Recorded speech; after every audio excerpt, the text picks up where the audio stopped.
ఏమండి? ఏంటి మాటలు? తినే తిండిలోనే తప్పుంటే తట్టుకోలేక పోరాటం చేస్తున్నాను. అలాంటిది ఒక తప్పుడు మనిషిని ఇంట్లో పెట్టుకోమంటావా? పొమ్మనన్నాను బయటికి.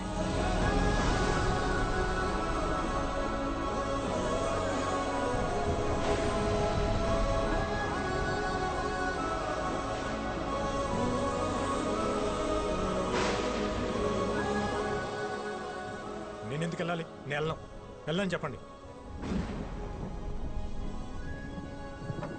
ఆయనేమో నేను తిరిగి రావాలని హోమాలు చేయొచ్చు, వదినేమో నేను బాగుండాలని చెప్పి పూజలు చేయొచ్చు. కానీ ఇంటికి కష్టం వచ్చినప్పుడు నేను నిలబడటం తప్ప నాకు ఆ మాత్రం బాధ్యత హక్కు ఉండదా? ఉంటుంది. ఎప్పుడు? నువ్వు నిజాయితీగా ఉన్నప్పుడు, ఎవరిని మోసం చేయనప్పుడు. అయినా ఇంట్లో ఎప్పుడు ప్రేమల గురించి, గౌరవాల గురించి, బాధ్యతల గురించి మాట్లాడేవా తప్ప హక్కుల గురించి ఎప్పుడు మాట్లాడలేదు. నీకు ఆ హక్కే కావాలంటే మేమే ఇక్కడి నుంచి వెళ్ళిపోతాం.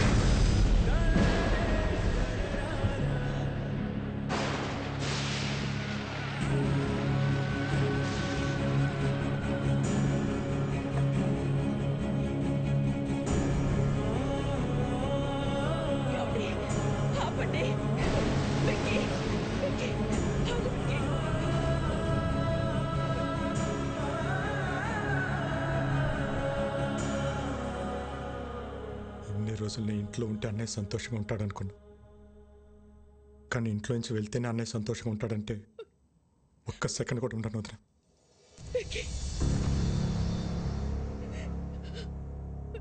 ఇన్నాళ్ళు నేను లేకుండా ఉండటం అలవాటే మీకు.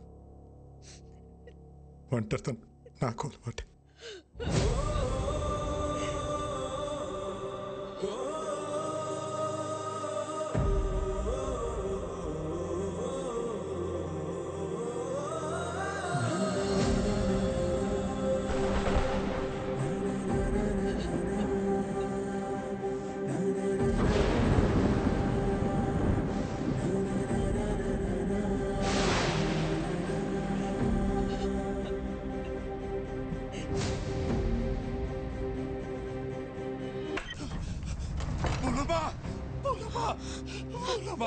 జరిగిపోయింది. పిల్లలకు బాగాలేదు, ఏరియా హాస్పిటల్ మార్చాలని పొద్దున్నే ఫోన్ వచ్చింది.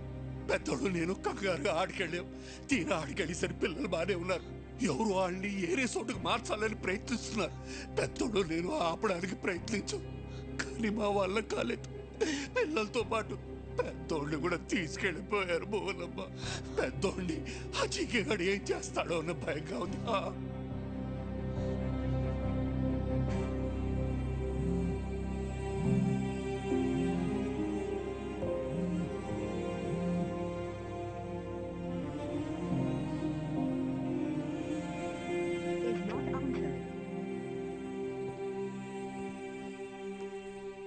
ఏంటి మిస్డ్ కాల్స్ ఉన్నాయి? వదినా, ఈరోజు కోర్టులో మీ అన్నయ్య కేసు హియరింగ్ ఉంది. Final hearing. నీ అవసరం ఉంది.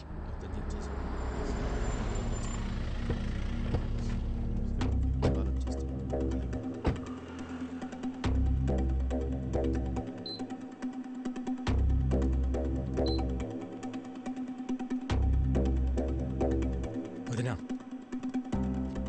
ఇక్కడికి ఎందుకు తీసుకొచ్చావు? అన్నయ్యకి ఏమైంది? అదంతా నీకు తర్వాత చెప్తా. నువ్వు లోపలికి రా. విక్కీ, లోపల ఏం జరిగినా సరే నేను చెప్పేంత వరకు రియాక్ట్ అవ్వకూడదు, సరేనా? రా.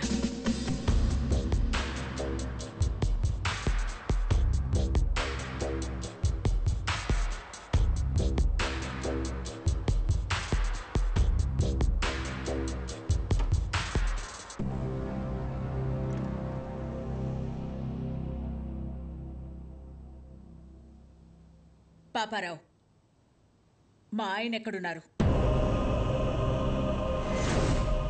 చెప్పండి కమిషనర్ గారు. కోర్టు శిక్ష వేస్తుందని భయపడి పారిపోయి ఉంటాడు. అరెస్ట్ వారెంట్ రాగానే ఎక్కడున్నా వెతికి పట్టుకొస్తాం. మీ నాటకాలు ఆపుతారా?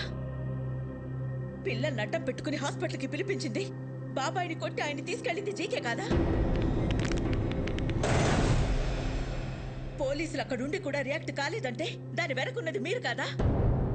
మర్యాదగా చెప్పు పాపారావు, ఆయన ఎక్కడున్నారు? ఈ రోజు నా అల్లుడు కేసు గెలుస్తాడు. పారిపోయిన నీ మొగుడు ఏ రైలు పట్టాల దగ్గర శవమై తేల్తాడు. రాజారాంకి కొడుకెలాగో లేడుగా, తలకురివి పెట్టడానికి తమ్ముడిని రెడీ అవ్వమంటే పెట్ట.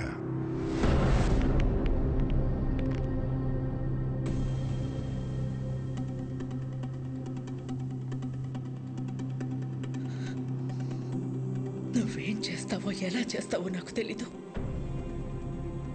కోర్టులో నీ కోసం ఎదురు చూస్తూ ఉంటాను. ఆయన ఎక్కడున్నా సరే 10:30కి హైకోర్టుకి తీసుకురావాల్సిన బాధ్యత నీది. ఆయన కేసులో ఓడిపోయినా తట్టుకోగలను, కానీ పారిపోయారన్న నిందని మాత్రం నేను భరించలేను.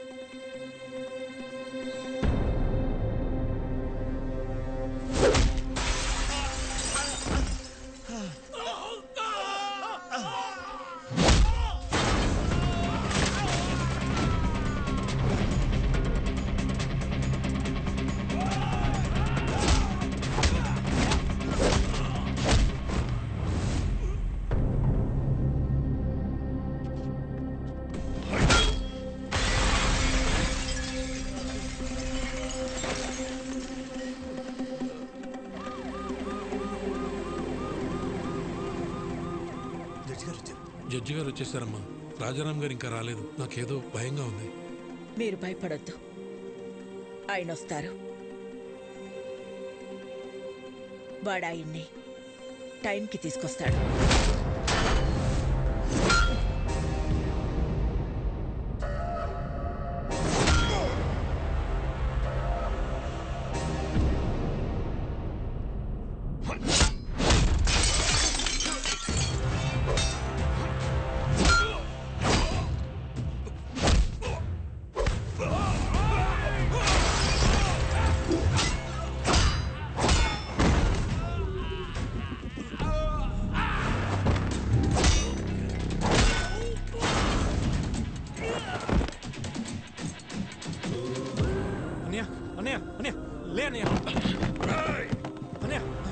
నువ్వు నన్ను కొట్టిన ఒక్కొక్క దెబ్బకి ఇక్కడ ఒక్కొక్క ప్రాణం తీస్తా.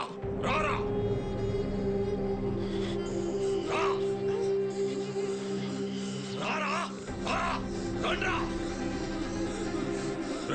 ఒక్కరిని కూడా వదలను. రా, ఏసేండ్రా వాడిని.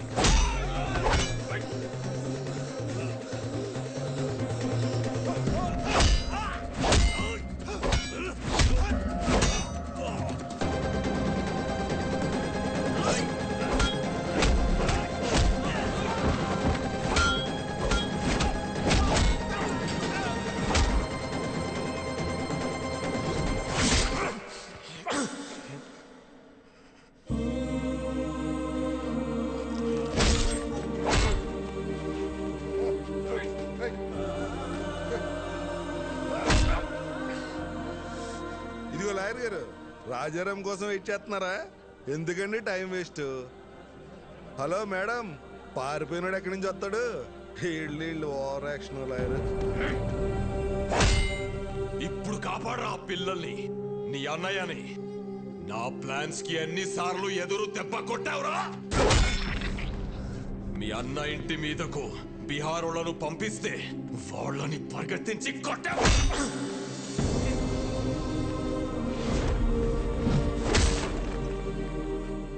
యాగం దగ్గర మీ అన్నయ్య చూస్తుండగానే ఫ్యామిలీ మొత్తాన్ని లేపేద్దామనుకుంటే దాన్ని తిప్పి కొట్టావు కదరా. నీ చావు ఎటువైపు నుంచి వస్తుందో నీకు తెలియదు. నేనుండగా మా అన్నయ్య ఫ్యామిలీలో ఒక్క చిరునవ్వు కూడా దూరం కానివ్వను అని నాతో ఛాలెంజ్ చేసి ఆపేసిన పెళ్లిని దగ్గరుండి చేశావు. వాళ్ళు 2 రోజులు ఎంగేజ్మెంట్ పెట్టుకోమని ఫోన్ చేశారు. ఆ ముఖర్జీని పిలిపించి బయల్రాజుని వేసినప్పుడు దొరికిందిరా మీ అన్నదమ్ముల మధ్య ఉన్న వీకెస్ట్ పాయింట్.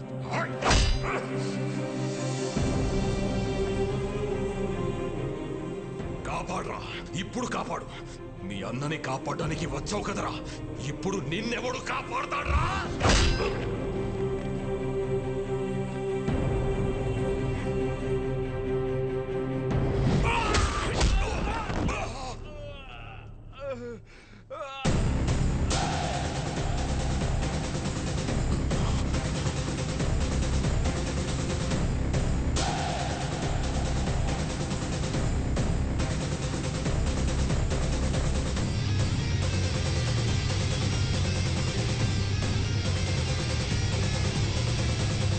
నువ్వే కరెక్ట్ విక్కీ. మోసం చేయడానికి వచ్చినోడికి మంచితనం గురించి, యుద్ధం చేయడానికి వచ్చినోడికి ధర్మం గురించి చెప్పకూడదు.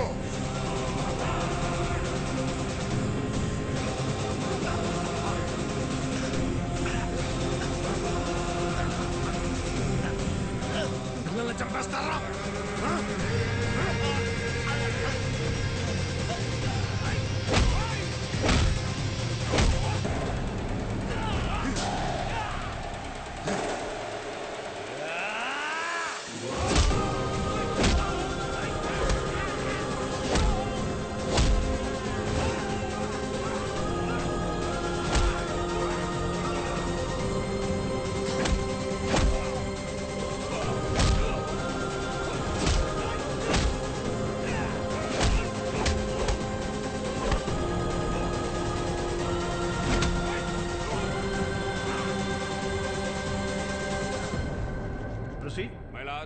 ఈ రోజు కోర్టులో ఫైనల్ హీరింగ్ ఉందని తెలిసి కూడా కోర్టుకు రాలేదంటే తనకు శిక్ష పడుతుందని భయపడిన రాజారాం ఈ రాష్ట్రాన్ని కాదు ఈ దేశాన్ని వదిలి పారిపోవడానికి ప్రయత్నం చేస్తున్నాడు.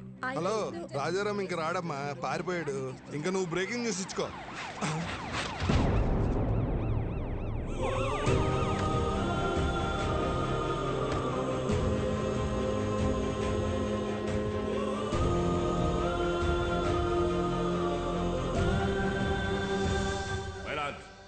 కోర్టుకి ఆరోపణలు కాదు, ఆధారాలు కావాలన్న విషయాన్ని లాయర్ గారు మర్చిపోయినట్టున్నారు. ఆధారాలు ఉన్నాయి మై లార్డ్.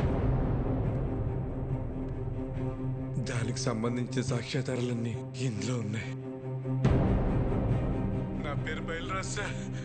జీకే గాడిచ్చిన డబ్బులకి ఆశపడి అనాథాశ్రమంకి వెళ్ళే ఫుడ్లో ఫిషింగ్ కలిపింది నేనే సార్. పాపం రాజారాం గారికి ఏం తెలియదండి. ఇదే నా మరణ వాంగ్మూలం కింద తీసుకోండి sir.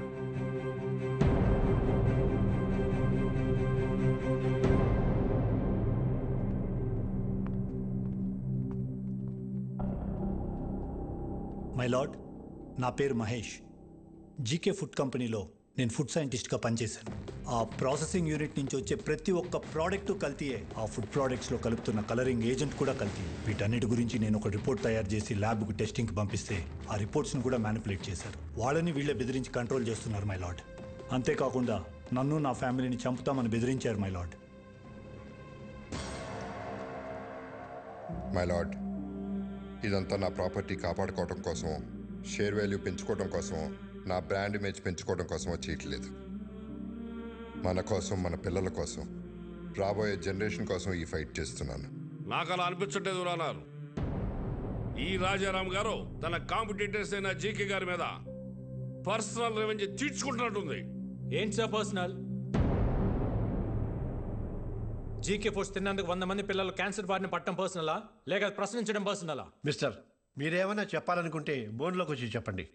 My lord, what we eat is what we are. మనం ఏం తింటామో అదే మనం. ఇవాళ తల్లికి పాలు పట్టడానికి మెడిసిన్స్ ఇవ్వడం దగ్గర నుంచి, పిల్లలు చాలా ఇష్టంగా తినే బిస్కెట్స్, చాక్లెట్ సిరప్స్ నుంచి పిజ్జాస్, బర్గర్స్ వరకు కల్తీ అంత ధైర్యంగా చేస్తున్నా తెలుసా sir? Nature identical flavour substance, thickness, preservatives, ఎమల్సిఫైర్స్ అని చిన్న చిన్న అక్షరాలతో వాటికి సంబంధించిన నెంబర్స్తో సహా ప్రింట్ చేసి మరీ అమ్ముతున్నారు సార్. ఈ ప్యాకేజ్డ్ ఫుడ్, ఫాస్ట్ ఫుడ్ తినడం వల్ల మన ఒంట్లో బ్లడ్ కాదు సార్, కెమికల్స్ రన్ అవుతున్నాయి. జనాల ప్రాణాలతో ఆడుకునే ప్రతి కంపెనీ మూతపడేలా, కల్తీ చేస్తే మరణశిక్ష పడుతుందని భయం వచ్చేలా గవర్నమెంట్ చట్టం తీసుకురావాలి సార్. లేకపోతే దేశంలో యువతరం మన కళ్ళ ముందే ముసల్దైపోతుంది. నెక్స్ట్ జనరేషన్కి ఉచిత విద్య, ఉచిత వైద్యం ఇవ్వకపోయినా పర్లేదు సార్. కల్తీ లేని ఆహారం ఇస్తే అన్ని వాళ్లే చూసుకుంటారు. మైలాడ్, ఇలాంటి స్పీచెస్ కి జనాలు మారరు. ఏంటయ్యా ప్రభాకర్ నువ్వు మాట్లాడేది? అతను మాట్లాడేది తన గురించి కాదు, మనందరి గురించి, మన పిల్లల గురించి, వాళ్ళ భవిష్యత్తు గురించి. నువ్వు రోజు కేసులు గెలిచి ఇంటికి డబ్బులు తీసుకెళ్తావు కదా, ఈ కేసు గెలిస్తే ఇంటికి తీసుకెళ్లేది డబ్బులు కాదు, జబ్బులు. మన నాయకులకి వాళ్ళ అధికారాన్ని కాపాడుకుందామన్న శ్రద్ధ కాకుండా రాజారాం గారి లాగా ఒక్కరు ఆలోచించినా కూడా మనకి ఈ దుస్థితి తప్పేది. ఈ కేసులో జీకేని దోషిగా పరిగణిస్తూ జీకే ఫుడ్స్ ని బ్యాన్ చేయాల్సిందిగా, అందులో ఉన్న ప్రోడక్ట్స్ ని కాన్ఫిస్కేట్ చేయాల్సిందిగా పోలీసు వారిని ఆదేశిస్తున్నాను. ఇదే కేసులో అసత్య ఆరోపణలు ఎదుర్కొంటున్న రాజారాం గారిని నిర్దోషిగా ప్రకటిస్తున్నాను.